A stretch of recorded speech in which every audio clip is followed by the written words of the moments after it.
Hello दोस्तों, स्वागत है आप सभी का ग्रिप नॉलेज स्टडी पॉइंट में। दोस्तों आज हम लोग इस वीडियो में सामान्य हिंदी के कुछ मिक्स क्वेश्चन का प्रैक्टिस करने वाले हैं जो कि आपके उत्तर प्रदेश कांस्टेबल और उत्तर प्रदेश लेखपाल के एग्ज़ाम के लिए महत्वपूर्ण होने वाली है। सारे क्वेश्चंस दोस्तों आपके प्रीवियस एग्जाम्स में पूछे जा चुके हैं और आने वाले एग्जाम्स में पूछे भी जाएंगे। तो आज ये सामान्य हिंदी का फर्स्ट वीडियो है। आगे भी मैं आप लोगों के लिए कई पार्ट में वीडियो लाऊंगा, तो आप लोग चैनल को सब्सक्राइब करके बेल आइकन ऑन कर लीजिए ताकि आप लोगों को सभी वीडियो का नोटिफिकेशन मिल सके। और वीडियो पसंद आए तो अपने दोस्तों को जरूर शेयर कर देना। तो चलिए दोस्तों देखते हैं अपना पहला क्वेश्चन। क्वेश्चन है दोस्तों, निम्नलिखित में से कौन सा शब्द पानी का अर्थ देता है। क्वेश्चन हमसे पूछा है पानी का अर्थ कौन सा शब्द देता है, जंगल, वन, अरण्य या कानन। तो क्वेश्चन का राइट आंसर हो जाएगा दोस्तों ऑप्शन बी, वन। याद रखना है, वन शब्द पानी का भी अर्थ देता है। चलिए देखते हैं दूसरा क्वेश्चन। क्वेश्चन नंबर 2 है, निम्नलिखित बोलियों में से कौन सी बोली उत्तर प्रदेश में सामान्यता नहीं बोली जाती हैं। तो क्वेश्चन का राइट आंसर होगा दोस्तों ऑप्शन सी। याद रखना है, मैथिली बोली उत्तर प्रदेश में नहीं बोली जाती है, जबकि अवधी बोली जाती है, ब्रजभाषा भी बोली जाती है और खड़ी बोली भी बोली जाती है। तो आपका ऑप्शन सी राइट हो जाएगा, मैथिली बोली उत्तर प्रदेश में नहीं बोली जाती। क्वेश्चन नंबर 3 है दोस्तों, अघोष वर्ण कौन सा है। तो अघोष वर्ण हो जाएगा हमारा ऑप्शन डी, सा। याद रखना है, सा वर्ण अघोष वर्ण है। याद रखना है, सा वर्ण अघोष वर्ण है। अगला क्वेश्चन दोस्तों, क्वेश्चन नंबर 4, मंदिर मंदुरा युग्म का उपयुक्त अर्थ वाला युग्म कौन सा होगा। तो दोस्तों क्वेश्चन का राइट आंसर होगा ऑप्शन डी। याद रखना है, मंदिर का अर्थ हो जाएगा देवालय और मंदरा का अर्थ हो जाएगा अश्वशाला। याद रखना है, मंदिर का अर्थ हो जाएगा देवालय और मंदरा का अर्थ हो जाएगा अश्वशाला। क्वेश्चन नंबर 5 है दोस्तों, लड़का जल्दी से लपक कर पहुंचा, वाक्य में जल्दी से पद का कौन सा भेद है। तो बताना है दोस्तों वाक्य में जल्दी से पद का कौन सा भेद है। तो दोस्तों क्वेश्चन का राइट आंसर हो जाएगा ऑप्शन बी, क्रिया विशेषण है। याद रखना है, क्रिया विशेषण है। ऑप्शन बी राइट हो जाएगा। क्वेश्चन नंबर 6 है दोस्तों, मैंने रमेश से पत्र लिखवाया, इस वाक्य में लिखवाया कौन से प्रकार की क्रिया है। तो दोस्तों क्वेश्चन का राइट आंसर होगा ऑप्शन सी, प्रेरणार्थक क्रिया है। याद रखना है, प्रेरणार्थक क्रिया है। मैंने रमेश से पत्र लिखवाया में लिखवाया प्रेरणार्थक क्रिया है। क्वेश्चन नंबर 7 है दोस्तों, जातिवाचक संज्ञा शब्द है। तो दोस्तों जातिवाचक संज्ञा शब्द है वकील। याद रखना है, वकील जो है जातिवाचक संज्ञा शब्द है। याद रखना है, वकील शब्द जातिवाचक संज्ञा शब्द है। क्वेश्चन नंबर 8 है दोस्तों, जिस समास का पूर्व पद पहला पद प्रधान हो उसे कौन सा समास कहते हैं। तो दोस्तों उसे अव्ययी भाव समास कहते हैं। याद रखिएगा, जिस समास का पूर्व पद पहला पद प्रधान होता है उसे अव्ययी भाव समास कहते हैं। दिए गए शब्दों में शुद्ध वर्तनी वाला शब्द कौन सा है।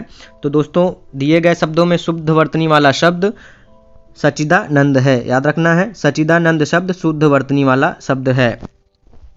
क्वेश्चन नंबर 10 है दोस्तों, बेमेल को छांटिए। तो चारों ऑप्शन में दोस्तों चंद्रकांता बेमेल हो जाएगा। याद रखना है, चंद्रकांता बेमेल हो जाएगा। क्वेश्चन नंबर 11 है, निम्नलिखित शब्द में प्रयुक्त प्रत्यय के लिए सही विकल्प चुनिए। शब्द है हमारा मच्छरदानी। तो मच्छरदानी में कौन सा प्रत्यय प्रयुक्त हुआ है बताना है दोस्तों। क्वेश्चन का राइट आंसर हो जाएगा ऑप्शन डी, दानी। याद रखना है, दानी प्रत्यय प्रयुक्त हुआ है मच्छरदानी शब्द में। क्वेश्चन नंबर 12 है, निम्नलिखित शब्द में प्रयुक्त सही उपसर्ग का चयन कीजिए। शब्द है उत्कर्ण। उत्कर्ण शब्द में कौन सा उपसर्ग लगा हुआ है बताना है हम लोगों को। तो दोस्तों क्वेश्चन का राइट आंसर हो जाएगा ऑप्शन ए, उत। याद रखना है, उत्कर्ण शब्द में उत उपसर्ग का प्रयोग हुआ है। याद रखना है, उत्कर्ण शब्द में उत उपसर्ग का प्रयोग हुआ है। क्वेश्चन नंबर 13 है दोस्तों, ग्रस्त का विलोम शब्द क्या होगा।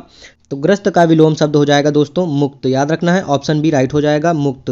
ग्रस्त का विलोम शब्द हो जाएगा मुक्त। क्वेश्चन नंबर 14 है, निम्नलिखित में मदिरा का पर्यायवाची कौन सा नहीं है।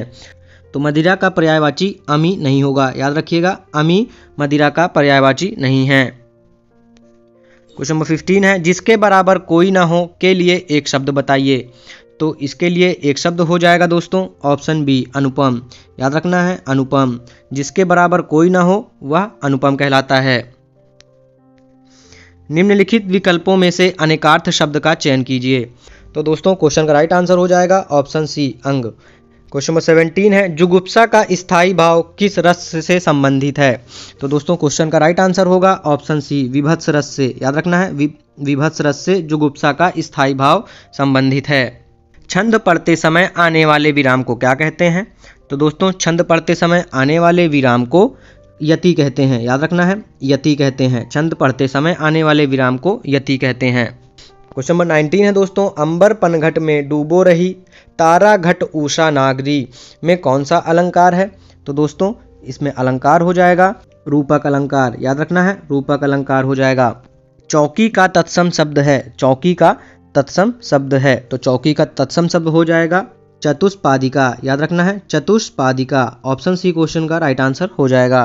अज्ञान का तद्भव शब्द चुनिए, तो अज्ञान का तद्भव शब्द हो जाएगा ऑप्शन बी, अजान। याद रखना है, अजान। निम्नलिखित में मिश्र वाक्य है, तो निम्नलिखित में मिश्र वाक्य कौन सा हो जाएगा? तो क्वेश्चन का राइट आंसर होगा ऑप्शन डी, ज्यों ही वह घर से निकला वर्षा होने लगी। क्वेश्चन नंबर 23 है दोस्तों, आए थे हरि भजन को ओटन लगे कपास, लोकोक्ति का सही अर्थ है। क्वेश्चन हमसे पूछा है, आए थे हरि भजन को ओटन लगे कपास, लोकोक्ति का सही अर्थ क्या हो जाएगा? तो लोकोक्ति का सही अर्थ हो जाएगा दोस्तों, वांछित कार्य को छोड़कर अन्य कार्य में लग जाना। ऑप्शन बी क्वेश्चन का राइट आंसर हो जाएगा। क्वेश्चन नंबर 24 है, आंखों में गढ़ना मुहावरे का अर्थ है, तो आंखों में गढ़ने मुहावरे का अर्थ हो जाएगा दोस्तों ऑप्शन डी, वस्तु को पाने की उत्कृष्ट लालसा रखना। आंखों को गढ़ना मुहावरे का अर्थ हो जाएगा वस्तु को पाने की उत्कृष्ट लालसा रखना। क्वेश्चन नंबर 25 है दोस्तों, शुद्ध वाक्य चुनिए। दोस्तों क्वेश्चन का राइट आंसर होगा ऑप्शन डी, आप शायद पटना के रहने वाले हैं। निम्नलिखित शब्दों में से एक का अर्थ पतवार भी है। क्वेश्चन हमसे पूछा है दोस्तों, किस शब्द का अर्थ पतवार है होता है? तो क्वेश्चन का राइट आंसर होगा दोस्तों ऑप्शन बी। याद रखना है, कर्ण शब्द का अर्थ पतवार भी होता है।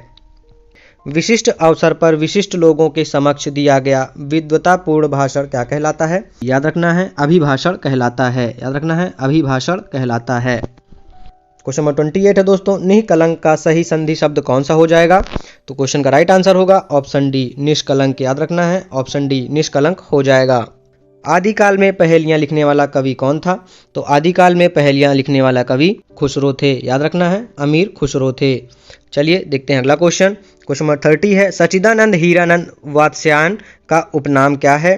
तो सच्चिदानंद हीरानंद का वात्स्यायन का उपनाम अज्ञेय है। याद रखना है, अज्ञेय है। ऑप्शन सी क्वेश्चन का राइट आंसर हो जाएगा। क्वेश्चन नंबर 31 है दोस्तों, बिहारी के प्रसिद्ध हैं। क्वेश्चन हमसे पूछा है, बिहारी के प्रसिद्ध क्या हैं? कवित्त हैं, सवैया हैं, पद हैं या फिर दोहे हैं? तो दोस्तों क्वेश्चन का राइट आंसर हो जाएगा दोहे। याद रखना है, बिहारी के प्रसिद्ध दोहे हैं। क्वेश्चन नंबर 32 है दोस्तों, सूरदास ने किस भाषा में सूरसागर की रचना की? तो क्वेश्चन का राइट आंसर होगा ऑप्शन बी, ब्रिज भाषा में सूरदास ने सूरसागर की रचना की थी। तो दोस्तों ये थे सामान्य हिंदी से कुछ महत्वपूर्ण प्रश्न। आशा करता हूँ वीडियो आप सभी को पसंद आई होगी। वीडियो पसंद आई हो तो अपने दोस्तों को जरूर शेयर करिए। चैनल पर नए हो तो चैनल को सब्सक्राइब करके बेल आइकन ऑन कर लीजिए। धन्यवाद।